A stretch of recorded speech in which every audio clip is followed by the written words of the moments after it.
ಬರುವ ಶನಿವಾರ ಹಾಗೂ ಭಾನುವಾರದಂದು ಅಂದರೆ 25ನೇ ತಾರೀಕು ಹಾಗೂ 26ನೇ ತಾರೀಕು ಜುಲೈ ರಾಜ್ಯದಲ್ಲಿ SIR ನಡೀತಾ ಇದೆ. ಈ ನಿಟ್ಟಿನಲ್ಲಿ ಭಾರತೀಯ ಜನತಾ ಪಾರ್ಟಿ SIR ಮಹಾಸಂಪರ್ಕ ಅಭಿಯಾನವನ್ನ ನಾವು ಹಮ್ಮಿಕೊಂಡಿದ್ದೇವೆ. ಜುಲೈ 25 ಮತ್ತು 26ರಂದು ರಾಜ್ಯದ ಎಲ್ಲ ವಿಧಾನಸಭಾ ಕ್ಷೇತ್ರಗಳಲ್ಲಿ ನಮ್ಮ ಭಾಜಪದ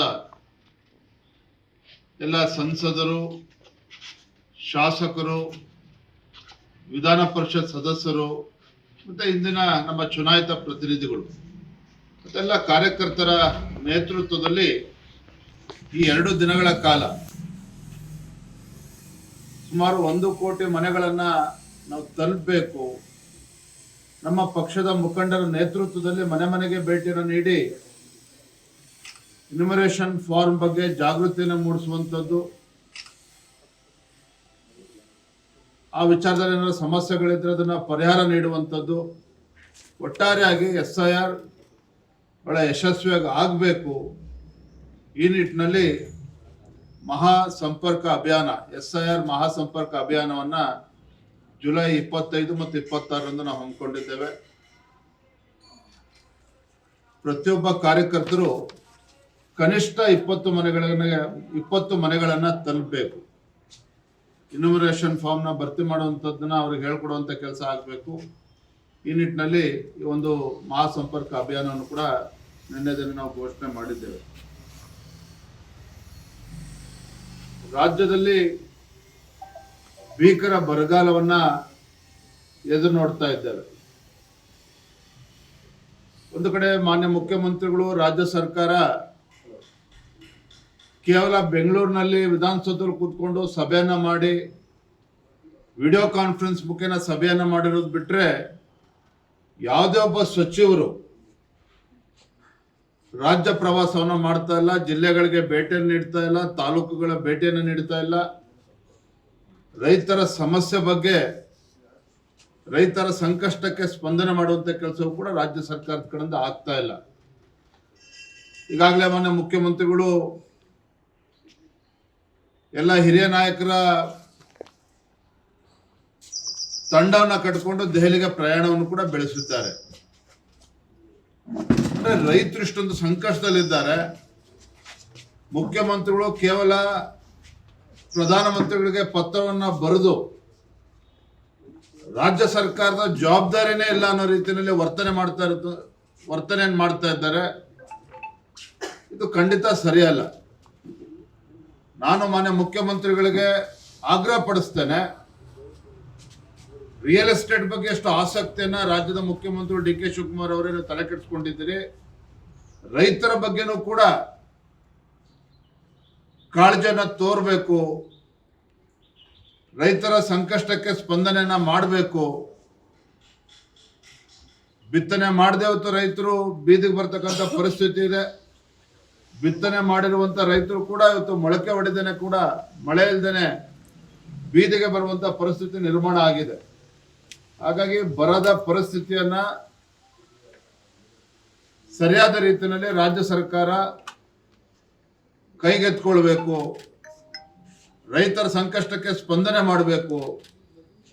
ಸಚಿವರುಗಳು ಜಿಲ್ಲಾ ಪ್ರವಾಸಗಳನ್ನ ಮಾಡಬೇಕು, ಹಳ್ಳಿಗಳಿಗೆ ಹೋಗಿ ಭೇಟಿಯನ್ನು ಕೊಡಬೇಕು, ರೈತರ ಅಹವಾಲನ್ನ ಸ್ವೀಕಾರ ಮಾಡಬೇಕು, ಅವರ ಪರಿಸ್ಥಿತಿಯ ಬಗ್ಗೆ ಅಧ್ಯಯನ ಮಾಡಬೇಕು.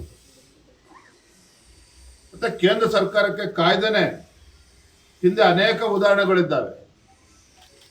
ಹಿಂದೆ ಭಾಜಪ ಸರ್ಕಾರ ಇದ್ದಾಗ, ಯಡಿಯೂರಪ್ಪನವರು ಮುಖ್ಯಮಂತ್ರಿಗಳಾಗಿದ್ದಾಗ ಏಕಾಂಗಿಯಾಗಿ ನೆರೆ ಸಂದರ್ಭದಲ್ಲಿ ಯಾವ ರೀತಿ ಪರಿಹಾರವನ್ನು ಕೊಟ್ಟಿದ್ದಾರೆ ಅನ್ನೋದು ಕೂಡ ನಮ್ಮ ಕಣ್ಮುಂದಿದೆ.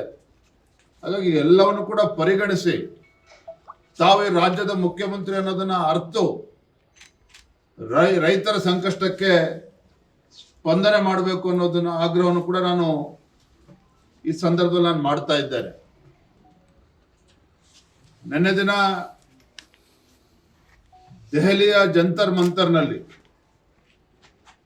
ನೀಟ್ ವಿಚಾರದಲ್ಲಿ ಕೇಂದ್ರ ಸಚಿವರ ರಾಜೀನಾಮೆ ಕೊಡಬೇಕು ಅಂತೇಳಿ ಬಹಳ ಪ್ರತಿಭಟನೆ ನಡೆದಿದೆ. ಆ ಪ್ರತಿಭಟನೆ ಬಗ್ಗೆ ನನ್ನ ವಿರೋಧವಿಲ್ಲ. ಆದರೆ ಪ್ರತಿಭಟನೆ ನೆಪದಲ್ಲಿ ಯಾವ ರೀತಿಯಲ್ಲಿ ಒಂದು ಅರಾಜಕತೆ ಸೃಷ್ಟಿ ಮಾಡುವಂತ ಪ್ರಯತ್ನಗಳು ಆಗಿದ್ದಾವೆ. ಪ್ರಜಾಪ್ರಭುತ್ವ ವ್ಯವಸ್ಥೆಯಲ್ಲಿ ಪ್ರತಿಭಟನೆ ಮಾಡತಕ್ಕಂಥದ್ದು ರಾಜ್ಯ ಅಥವಾ ಕೇಂದ್ರ ಸರ್ಕಾರಕ್ಕೆ ತಮ್ಮ ಹಕ್ಕೊತ್ತಾಯ ಮಾಡುವಂಥದ್ದು ಸಹಜ.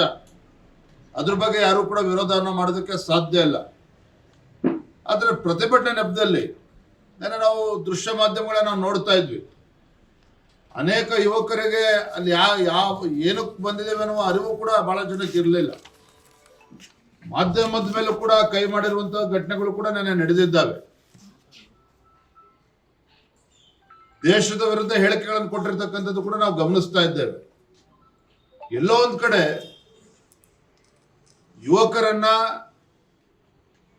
ಪ್ರತಿಭಟನೆಗೆ ಮುಂದ್ಬಿಟ್ಟು ವಿರೋಧ ಪಕ್ಷಗಳು ಇದರಿಂದ ಷಡ್ಯಂತ್ರ ಮಾಡಿ ದೇಶದಲ್ಲಿ ಮತ್ತು ರಾಜ್ಯದಲ್ಲಿ ಒಂದು ರೀತಿ ಅರಾಜಕತೆ ಸೃಷ್ಟಿ ಮಾಡುವಂತ ಪ್ರಯತ್ನ ಕೂಡ ಆಗಿದೆ ಅನ್ನೋದು ಕೂಡ ಸಾಕಷ್ಟು ಚರ್ಚೆ ಆಗ್ತಾ ಇರುವಂತದ್ದು.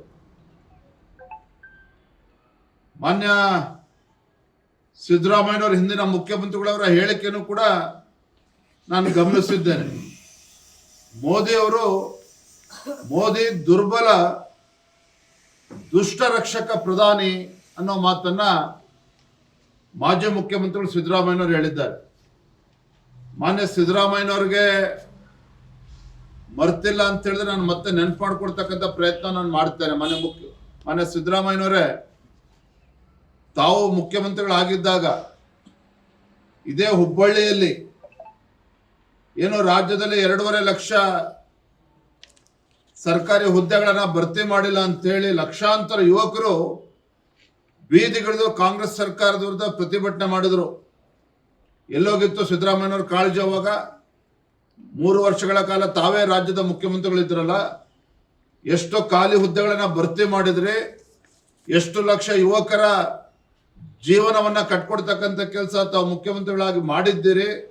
ಇದ್ರ ಬಗ್ಗೆನೂ ಕೂಡ ರಾಜ್ಯದ ಜನರಿಗೆ ಬೆಳಕು ಚೆಲ್ಲುವಂತ ಕೆಲಸವನ್ನ ಮಾಡಬೇಕು. ಏನು ಚಿನ್ನಸ್ವಾಮಿ ಕಾಲ್ತುಳಿತ ಪ್ರಕರಣದಲ್ಲಿ ರಾತ್ರೋರಾತ್ರಿ ಒಂದು ತಂಡವನ್ನ ಘೋಷಣೆ ಮಾಡಿ ರಿಟೈರ್ಡ್ ಹೈಕೋರ್ಟ್ ಜಡ್ಜ್ ಕಡೆಯಿಂದ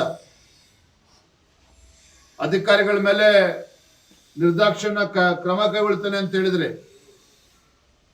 ನೀವು ಮುಖ್ಯಮಂತ್ರಿಗಳು ಅಂದಿನ ಉಪಮುಖ್ಯಮಂತ್ರಿಗಳು ನೀವು ತಪ್ಪಿಸ್ಕೊಳ್ಳೋಕ್ಕೋಸ್ಕರ ನಿಮ್ಮ ಒಂದು ಪುಕ್ಕಟ ಪ್ರಚಾರಕ್ಕೋಸ್ಕರ ಅವತ್ತೇನು ಘಟನೆಗಳು ಆಯ್ತು, ಅದೆಲ್ಲವೂ ಕೂಡ ರಾಜ್ಯದ ಜನ ಮರ್ತಿಲ್ಲ. ಹಾಗಾಗಿ ಮಾನ್ಯ ಸಿದ್ದರಾಮಯ್ಯನವರಿಗೆ ಒಂದು ಕಿವಿ ಮಾತನ್ನ ಹೇಳೋದಕ್ಕೆ ಇಚ್ಛೆ ಪಡ್ತೇನೆ. ನಮ್ಮ ಕೇಂದ್ರ ಸರ್ಕಾರ, ನಮ್ಮ ಪ್ರಧಾನಮಂತ್ರಿ ನರೇಂದ್ರ ಮೋದಿಜಿಯವರು ನೀಟ್ ವಿಚಾರದಲ್ಲಿ ಖಂಡಿತ ಅದು ಆಗಬಾರ್ದಾಗಿತ್ತು. ಆದರೆ ಕೇಂದ್ರ ಸರ್ಕಾರ ತತ್ಕ್ಷಣ ಎಚ್ಚೆತ್ತುಕೊಂಡು ಸರಿಯಾದ ರೀತಿಯಲ್ಲಿ ನೀಟ್ನ ಮರುಪರೀಕ್ಷೆಯನ್ನು ಕೂಡ ನಡೆಸಿರ್ತಕ್ಕಂಥದ್ದು ಕೂಡ ದೇಶ ಜನರಿಗೆ ಗೊತ್ತಿದೆ.